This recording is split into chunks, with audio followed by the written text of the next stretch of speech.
Flyover బ్రిడ్జికి స్వాతంత్ర సమరయోధురాలు, మాజీ parliament సభ్యురాలు, ఒక మంత్రిగా కూడా పనిచేసినటువంటి అనుభవం ఉన్న వ్యక్తి, అలాగే మహిళల సాధికారత గురించి నిరంతరం పోరాడినటువంటి గొప్ప మహిళామూర్తి సంగం లక్ష్మీబాయి గారి పేరు పెట్టాలని చెప్పి బీసీ సంక్షేమ సంఘం నుంచి రాష్ట్ర ప్రభుత్వానికి డిమాండ్ చేస్తా ఉన్నాం.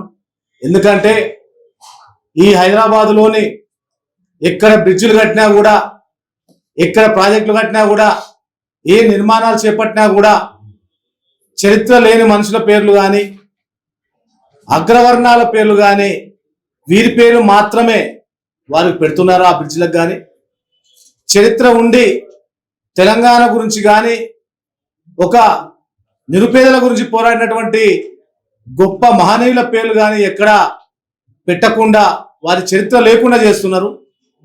అందుగురించే బీసీ సంక్షేమ సంఘం నుంచి మేము ఒకటే డిమాండ్ చేస్తా ఉన్నాం. సైదాబాద్లో నిర్మించే ఈ బ్రిడ్జికి ఎట్టి పరిస్థితుల్లో గొప్ప మహనీయురాలు సంగం లక్ష్మీబాయి గారి పేరు పెట్టాల్సిందే. ఆ పేరు పెట్టి ఆమె గురించి ఇంకా తెలియని ఈ జనరేషన్ వాళ్ళకు కూడా ఆమె చరిత్ర తెలుస్తుంది. అంతే తప్ప ఏదో అక్కడ బ్రిడ్జి కట్టామా, ఏదో ఓపెనింగ్ చేసినామా అని చెప్పారంటే మాత్రం ఊరుకునేది లేదు. ఎట్టి పరిస్థితుల్లో ఈ ప్రభుత్వాన్ని డిమాండ్ చేస్తూ ఉన్నాము. సంగం లక్ష్మీబాయి గారి పేరు పెట్టాల్సిందే. మహిళల గురించి, వారి సంక్షేమం గురించి, వారు చదువుకోవాలని చెప్పేసానని, వారు విద్య లేకపోతే వారికి బ్రతుకు లేదని చెప్పేసానని, ఎంతో ఉన్నత చదువుకోవాలి, ఉన్నత జీవితాలు వాళ్ళు జీవించాలని చెప్పేసి పోరాడినటువంటి గొప్ప మాతృమూర్తి కాబట్టి వారి చరిత్రలో ఉండే విధంగా పేరు పెట్టాలని చెప్పేసి మరొకసారి డిమాండ్ చేస్తూ ఉన్నాం. Thank you. తెలంగాణ స్వాభిమాన్ పరిషత్ ఆధ్వర్యంలో గత కొన్ని రోజులుగా సైదాబాద్లోని పూర్తి కావస్తున్న స్టీల్ ఫ్లైఓవర్ బ్రిడ్జికు సంగం లక్ష్మీబాయి స్వాతంత్ర సమరయోధురాలు, లోక్సభ సభ్యురాలు, అదే 1954 నుంచి 56 వరకు ఆ రోజుల్లో విద్యాశాఖ ఉపమంత్రిగా రాష్ట్రానికి సేవలందించి, అదేవిధంగా అప్పటి ప్రధానమంత్రి అయిన శ్రీమతి ఇందిరాగాంధీ గారి పేరున ఆమె సైదాబాద్కు రావడం, ఆమె పేరున్నే ఇందిరా సేవా సదన్ అని అనాథ పిల్లలకు, ప్రత్యేకించి మహిళలకు, ఆమె చిన్నప్పటి నుంచి సంగం లక్ష్మీబాయి తల్లిదండ్రి లేని అనాథగా పెరిగి ఆమె స్వయంగా కష్టాలు నష్టాలు ఎదుర్కొని సంఘం మెచ్చిన వనితగా బడుగు బలహీన వర్గాలను హక్కున చేర్చుకొని తన స్వంత భూమిని కూడా ఈ వసతి గృహానికి ఏర్పాటు చేసి, అదేవిధంగా అక్కడ సైదాబాద్ ప్రాంతంలో ఆ రోజుల్లో చుట్టుపక్కల ఉన్న ప్రాంత పిల్లలందరికీ కూడా విద్యను అందించే విధంగా ఎంఎస్ గుప్తా స్కూల్ను ఏర్పాటు చేసి విద్యావంతులను చేయడమే కాకుండా దార్శనికంగా దూరదృష్టితో వారి సమాజానికి ఎంతోమందిని ప్రయోజకులను అందించిన ఘనత శ్రీ సంగం లక్ష్మీబాయిది. అటువంటి మహనీయురాలు సైదాబాద్ ప్రాంతంలోనే ఉంటూ ఆ అనాథ పిల్లల మధ్యలోనే చివరి శ్వాస కూడా అక్కడనే వదలటం, ఆమె మా అందరికీ కూడా సైదాబాద్ చుట్టుపక్కల ప్రాంత వాళ్ళందరికీ కూడా మా గర్వకారణం. ఆమె స్ఫూర్తిదాయకం, ఆమె సేవలు, ఆమె ఆశయ సాధనకు కాలగర్భంలో ఆమె చరిత్రను కలవకుండా ఇప్పుడున్న ఈ ఫ్లైఓవర్ బ్రిడ్జికు ఇప్పుడున్న తరానికి, రాబోయే తరానికి అలాంటి మహనీయులను, చరిత్రను పరిచయం చేసే విధంగా చిరస్థాయిగా ఉండాలంటే ఆ బ్రిడ్జి పేరు స్థానికంగా ఉండి సంగం లక్ష్మీబాయి పేరు పెట్టడమే కాకుండా ఆమె కాంస్య విగ్రహాన్ని కూడా ఏర్పాటు చేయాలని తెలంగాణ స్వాభిమాన్ పరిషత్ ప్రభుత్వాన్ని కోరడం, అదేవిధంగా దానికి సంబంధించి గ్రేటర్ హైదరాబాద్ మున్సిపల్ కమిషనర్ గారికి వినతి పత్రం ఇవ్వడం, జోనల్ కమిషనర్ గారికి ఇవ్వడం, స్థానిక పార్లమెంట్ సభ్యుడు అసదుద్దీన్ ఓవైసీ గారికి, ఎమ్మెల్యే గారికి, వీరందరికీ కూడా జిల్లా ఇన్ఛార్జ్ మంత్రికి, ముఖ్యమంత్రి వీరందరి దృష్టికి తీసుకెళ్తున్నాం. ఈ సంగం లక్ష్మీబాయి పేరు పెట్టడానికి సోదరులు మన బీసీ సంక్షేమ సంఘం రాష్ట్ర స్థాయి నాయకులు, జేఏసీ వీరందరూ కూడా మాతో పాటు ఉన్నారు. ఎట్టి పరిస్థితుల్లో ఈ పేరు పెట్టడం, ఆమెను కాంస్య విగ్రహాన్ని పెట్టడంలో వీరందరి సహాయ సహకారాలు మాకు ఉంటాయని మరొకసారి కోరుకుంటూ ఈ మహానుభావురాలను పేరు పెట్టేంత వరకు మేము నిర్విరామంగా కూడా పోరాడతామని మరొకసారి తెలియజేస్తున్నాం. అన్న BC JAC working chairman Gujja Krishna గారు, అదేవిధంగా అన్న వినయ్ కిషోర్ యాదవ్ గారు, అదేవిధంగా బీసీ సంక్షేమ సంఘం రాష్ట్ర కార్యనిర్వాహక అధ్యక్షులు కుల్కచర్ల శ్రీనివాస్ ముదిరాజు గారు, బీసీ యువజన సంఘం జాతీయ అధ్యక్షుడు కనకల శ్యామ్ కుర్మ గారు, బీసీ విద్యార్థి సంఘం జాతీయ అధ్యక్షుడు తాటికొండ విక్రమ్ గౌడ్ గారు, బీసీ జేఏసీ కో చైర్మన్ నందగోపాల్ గారు, బీసీ యువజన సంఘం జాతీయ ఉపాధ్యక్షులు నరేష్ ప్రజాపతి గారు, బీసీ మహిళా సంఘం రాష్ట్ర ఉపాధ్యక్షురాలు శ్రీమతి సంధ్యారాణి గారు, మిగతా బీసీ మిత్రులకు, గౌరవనీయ పాత్రికేయ సోదరులకు, ప్రింట్ అండ్ ఎలక్ట్రానిక్ మీడియా మిత్రులకు హృదయపూర్వక నమస్కారం. ప్రధానంగా ఈరోజు మీడియా సమావేశం యొక్క ఉద్దేశం, ఇప్పటిదాకా కిషోర్ యాదవ్ గారు, కనకల శ్యామ్ కుర్మ గారు మాట్లాడారు. తెలంగాణ రాష్ట్రం వస్తే అగ్రకులాల విగ్రహాలు, మెయిన్గా ఆంధ్ర వాళ్ళ విగ్రహాలు కోదాడ పొలిమేర దాటిస్తామని చెప్పి తెలంగాణ ఉద్యమ సమయంలో ఇప్పుడున్న నాయకులంతా ఉదరగొట్టారు. ఒక్క విగ్రహం కూడా ఉండదు ఇక్కడ, ఒక్కరి పేరు కూడా ఉండదు. మొత్తం కోదాడ పొలిమేర దాటాలి అని చెప్పి తెలంగాణ ఉద్యమ సమయంలో ప్రతిపక్ష పార్టీ, అధికార పక్ష పార్టీ, జేఏసీ మొత్తం ఒకటే ఉదరగొట్టి తెలంగాణ సమాజాన్ని మోసం చేశారు. ఈరోజు తెలంగాణ రాష్ట్రం వచ్చినా ఎవరి పేర్లున్నాయి చరిత్రలో? తెలంగాణ రాష్ట్రంలో మొత్తం అగ్రకులాల చరిత్రే ఉంది, బీసీల చరిత్ర ఎక్కడ లేదు. బీసీ, ఎస్సీ, ఎస్టీ, మైనార్టీల చరిత్ర ఎక్కడ లేదు. ఈరోజు చరిత్ర లేదు అని చెప్పడానికి ప్రత్యక్ష ఉదాహరణే స్వాతంత్ర సమరయోధురాలు, మాజీ పార్లమెంట్ సభ్యులు, మాజీ మంత్రివర్యులు, అదేవిధంగా మానవతావాది అయినటువంటి శ్రీమతి సంగం లక్ష్మీబాయి గారే ఉదాహరణ. సంగం లక్ష్మీబాయి గారు ఉమ్మడి ఆంధ్రప్రదేశ్ చరిత్రలోనే మొట్టమొదటి మహిళా లోక్సభ సభ్యురాలు, అదేవిధంగా మొట్టమొదటి విద్యాశాఖ మంత్రి, అదేవిధంగా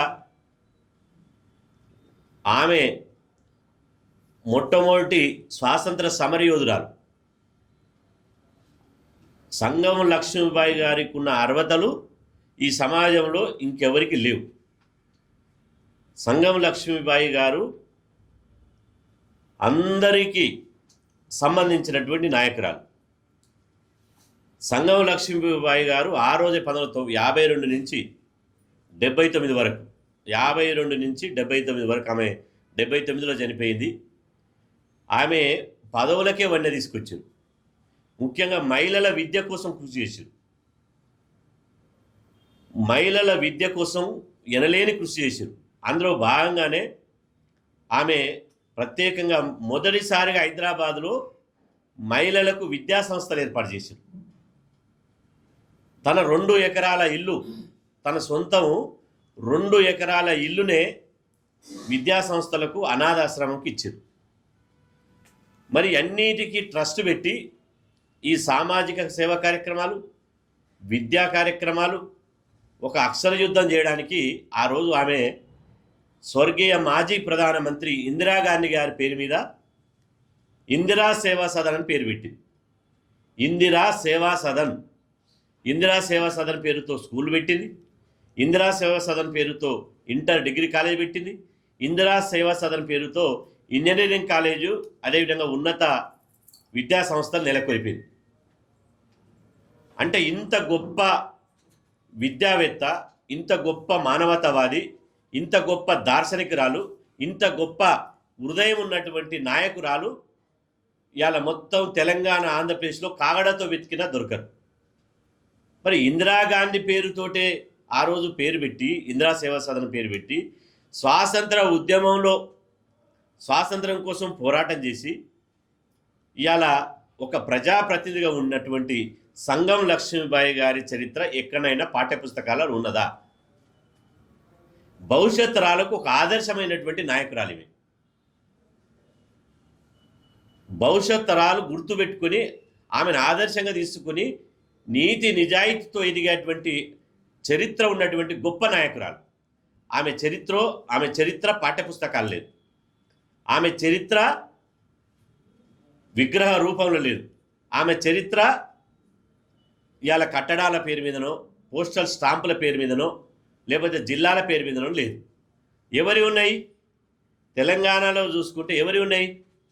ఆమెకు కింద పనిచేసినటువంటి ఆమె శిష్యులు, అవినీతిలో కూరుకుపోయిన వాళ్ళు, స్కామ్లలో ఇరుక్కున్న వాళ్ళు అన్నీ ఉన్న వాళ్ళ అగ్రకులం అని చెప్పి ఇవాళ వాళ్ళ పేర్ల మీద జిల్లాలు, ప్రాజెక్టులు, పార్కులు, స్టేడియాలు, ఫ్లైఓవర్లు, స్కైఓవర్లు వాళ్ళ పేర్లు పెట్టారు. నేను ఉదాహరణ చెప్తా. ఇవాళ పివి నరసింహారావు ఎక్స్ప్రెస్ హైవే పేరు పెట్టారు. పివి నరసింహారావు కంటే ముందే ఈమె మొట్టమొదటి ఆంధ్రప్రదేశ్లో లోక్సభ సభ్యురాలు. అదేవిధంగా పివి నరసింహారావు ఎక్స్ప్రెస్ హైవే అని పెట్టారు. ఓకే. అదేవిధంగా కోట్ల విజయభాస్కర్ రెడ్డి స్టేడియం, మర్రి చెన్నారెడ్డి భవన్, అదేవిధంగా Jalagam Vengal Rao park, NT Rama Rao park, అదేవిధంగా ఎలిమినేటి మాధవరెడ్డి ఫ్లైఓవర్, అదేవిధంగా నిన్న మొన్నటి కాక నాయన్ నరసింహారెడ్డి స్టీల్ బ్రిడ్జ్. ఇవాళ బ్రిడ్జీలకు, పార్కులకు, ప్రాజెక్టులకు మొత్తం అన్నిటికీ అగ్రకులాల పేర్లే పెట్టారు. ఎక్కడైనా ఒక పార్కుకు కానీ, ఒక ప్రాజెక్టుకు కానీ, ఒక అంతర్జాతీయ విమానాశ్రయానికి కానీ, ఒక విద్యా సంస్థలకు కానీ ఎక్కడనైనా బీసీల పేరు పెట్టిరా? పెట్టలే. నిన్నగాక మొన్న ముఖ్యమంత్రి రేవంత్ రెడ్డి అయిన తర్వాత హైదరాబాదులో ఉప్పల్ నుంచి గట్కేసార్ పోయేటువంటి ఫ్లైఓవర్కు అక్కడ ఉన్నటువంటి మాజీ శాసనసభ్యుడు ఉన్నటువంటి బండ రాజిరెడ్డి పేరు పెట్టారు. రాజిరెడ్డి ఏం చేసిండు? బండ రాజిరెడ్డి స్వాతంత్ర సమరయోధుడా? కాదే. బండ రాజిరెడ్డి తెలంగాణ ఉద్యమకారుడా? కాదే. బండ రాజిరెడ్డి విద్యా సంస్థలు నెలకొల్పిండా? కాదే. బండ రాజిరెడ్డి సమాజ సేవ చేసిండా? కాదే. కానీ బండ రాజిరెడ్డికి ఏమున్న ఎలిజిబిలిటీ ఏంది? బండ రాజిరెడ్డి అనే రెడ్డి అనే 4 అక్షరాలు ఉండడం వల్ల బండ రాజిరెడ్డికి ఫ్లైఓవర్ పేరు పెట్టారు. మీ తాత జాగీర్ అనుకుంటురా? మీ అయ్య జాగీర్ అనుకుంటురా? ఈ సంస్థ, ఈ సంపద, ఈ జాతి సంపద మాది. ప్రాజెక్టులు, పార్కులు, ఫ్లైఓవర్లు, స్కైఓవర్లు, అదేవిధంగా విమానాశ్రయాలు ఇవన్నీ మాయి. మా చెమట మా రక్తాన్ని చెమటగా మారిస్తే మేం కడితే ఈ ప్రాజెక్టులు అయినాయి. మరి ఎందుకు పెట్టావు? ఎక్కడ బీసీ ఎస్సీ ఎస్టీల పేర్లు పెట్టిరు? ఎందుకు? సంఘం లక్ష్మీబాయి ఒక బీసీ బిడ్డ అయినందుకేనా? ఒక బీసీ బిడ్డ, యాదవ బిడ్డ అయినందుకే ఆమె అన్నిట్లలో మెరిట్ ఉన్న మెరిటోరియస్ నాయకురాలు, ఒక దార్శనికురాలు. ఎవరన్నా 1952లోనే స్వాతంత్రం వచ్చిన తర్వాత వెంటనే విద్యా సంస్థలు పెట్టినోడు ఎవడన్నా ఉండడా? ఇప్పుడు పెట్టిన విద్యా సంస్థలు, మల్లారెడ్డి విద్యా సంస్థలు, చలో దోసుకోవడం దాచుకోవడం, లేదా అనురాగ్ యూనివర్సిటీ దోసుకోవడం దాచుకోవడం, అదేవిధంగా ఇంకొక విద్యా సంస్థలు, వాళ్ళ పేరు మీద విద్యా సంస్థలు పెట్టుకున్నారు, భూ కబ్జాలు చేసిర్రు, వేల లక్షల కోట్లు సంపాదించారు. మరి ఆ రోజు ఆమె అనుకుంటే ఇవాళ ప్రైవేటు విద్యా సంస్థలు నెలకొల్పపోవునా? ఆమె పెట్టిన విద్యా సంస్థల యొక్క గొప్ప విషయం ఏంటంటే, ఎవ్వరు విననటువంటి ఒక గొప్ప విషయం చెప్తా. సంగం లక్ష్మీబాయి గారు పెట్టిన విద్యా సంస్థల్లో చదువుకున్న వాళ్ళంతా ఇవాళ ఎంతోమంది ఐఏఎస్లు అయ్యారు, ఐపీఎస్లు అయ్యారు, డాక్టర్లు అయ్యారు, ఇంజనీర్లు అయ్యారు. ప్రపంచంలో ఏ దేశంలో చూసినా సంగం లక్ష్మీబాయి గారు పెట్టిన విద్యా సంస్థల్లో చదువుకొని గొప్పలు అయ్యారు. మరి ఇంత మంచి సంఘ సంస్కర్త, ఒక సామాజిక ఉద్యమ యోధురాలు, ఒక విద్యావేత్త, ఒక గౌరవ పార్లమెంటేరియన్, ఒక ఒక నిజాయితీ గల ప్రజాప్రతినిధి ఇంకెవరన్నా ఉన్నారా? మరి ఎందుకు పెట్టలే? అందుకోసమే ఇవాళ బీసీ జేఏసీ నుంచి మేమందరం మా వాళ్ళకు మాట్లాడే సమయం దొరకాలి, ముక్త కంఠంతో డిమాండ్ చేస్తున్నాం. తక్షణమే ఇప్పుడు ఆమె పుట్టి పెరిగినటువంటి, ఆమె 2 ఎకరాల సొంత భూమిని ఇలా దానం చేసినటువంటి, విద్యా సంస్థలు నెలకొల్పినటువంటి సైదాబాద్లో ఇవాళ ప్రభుత్వం ఒక స్టీల్ బ్రిడ్జి కడుతుంది. ఇప్పుడు గొప్ప అవకాశం వచ్చింది ప్రభుత్వానికి. నాయన్ నరసింహారెడ్డి స్టీల్ బ్రిడ్జ్ లెక్క ఒక స్టీల్ బ్రిడ్జ్ కడుతుంది. ఆ స్టీల్ బ్రిడ్జికి ముఖ్యమంత్రి రేవంత్ రెడ్డి గారు మేము డిమాండ్ చేస్తున్నాం, సైదాబాద్లో నిర్మించేటువంటి స్టీల్ బ్రిడ్జికి సంగం లక్ష్మీబాయి స్టీల్ బ్రిడ్జ్ అని నామకరణం చేయాలి. అదేవిధంగా హైదరాబాద్లో 2 ఎకరాల స్థలంలో సంగం లక్ష్మీబాయి ఇవాళ స్మారక స్మృతి వనం పేరుతో 2 ఎకరాలు కేటాయించి అందులో ఆమె కాస్య విగ్రహాన్ని ఏర్పాటు చేయాలి. ఆమె జీవిత చరిత్రను భవిష్యత్ తరాలకు అందించడానికి పాఠ్య పుస్తకాలు ఆమె జీవిత చరిత్రను పొందుపరచాలి. ఈ 3 డిమాండ్లు ప్రభుత్వం ముందు పెడుతున్నాం. ఈ 3 డిమాండ్లు నెరవేర్చాలి.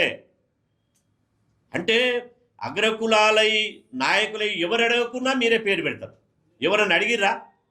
కానీ మీ కులము కాబట్టి, పాలించేటోళ్ళు మీరు కాబట్టి, మీ కులముతోటి, బంధుప్రీతితోటి, కులప్రీతితోటి, కులతత్వంతో మీ పేర్లు మీరు పెట్టుకున్నారు.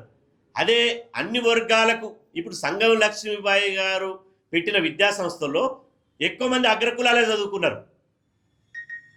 తర్వాత బీసీ ఎస్సీ ఎస్టీ చదువుకున్నారు, మహిళలు చదువుకున్నారు.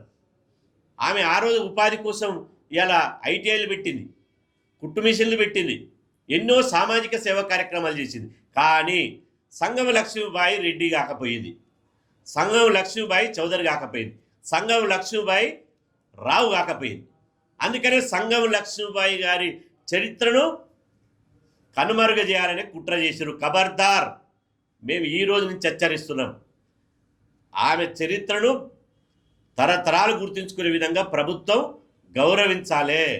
అగ్రకులాల నాయకులను ఎట్టయితే గౌరవిస్తున్నారో అట్లా గౌరవించాలి. అట్లా గౌరవిస్తేనే మీ ప్రభుత్వం ఉంటుంది. అందుకోసమే రేపు బీసీ సంక్షేమ శాఖ మంత్రి పొన్నం ప్రభాకర్ గారిని కలుస్తాం. అదేవిధంగా వాకాటి శ్రీహరి గారిని కలుస్తాం, కొండ సురేఖ గారిని కలుస్తాం. ఆ తర్వాత పిసిసి అధ్యక్షుడు మహేష్ కుమార్ గౌడ్ గారిని కలుస్తాం, ముఖ్యమంత్రి రేవంత్ రెడ్డి గారిని కలుస్తాం. ఈ విషయం మీద మీరు పేరు పెడితే మీకే మంచిది, పేరు పెట్టకపోతే మాత్రం మీ త్వరలోనే వీళ్ళని కలిసిన తర్వాత వాళ్ళ రియాక్షన్ చూసిన తర్వాత హైదరాబాదులో మొత్తం మేధావులు, విద్యావేత్తలు, సామాజిక ఉద్యమకారులు, తెలంగాణవాదులు అందరితోటి కలిసి 500 మందితోటి ఒక రౌండ్ టేబుల్ సమావేశం ఏర్పాటు చేస్తాం. ఆ రౌండ్ టేబుల్ సమావేశం ద్వారా ఒక తీర్మానం చేస్తాం. అప్పుడు కూడా ప్రభుత్వం దిగిరాకపోతే మాత్రం పెద్ద ఎత్తున రాష్ట్ర వ్యాప్త ఉద్యమాన్ని చేపడతాం. సంగం లక్ష్మీబాయి గారు ఒక వ్యక్తి కాదు, ఆమె ఒక మహిళ కాదు.